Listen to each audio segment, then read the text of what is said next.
मैं नीतीश कुमार सत्य निष्ठा से प्रतिज्ञान करता हूं कि जो विषय बिहार राज्य के मुख्यमंत्री के रूप में मेरे विचार के लिए लाया जाएगा अथवा मुझे ज्ञात होगा, उसे किसी व्यक्ति या व्यक्तियों को तब से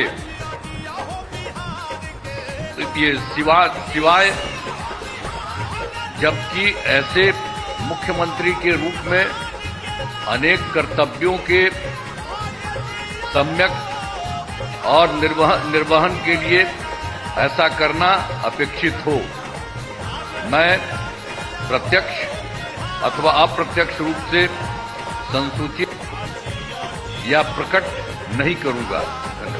धन्यवाद। बधाई।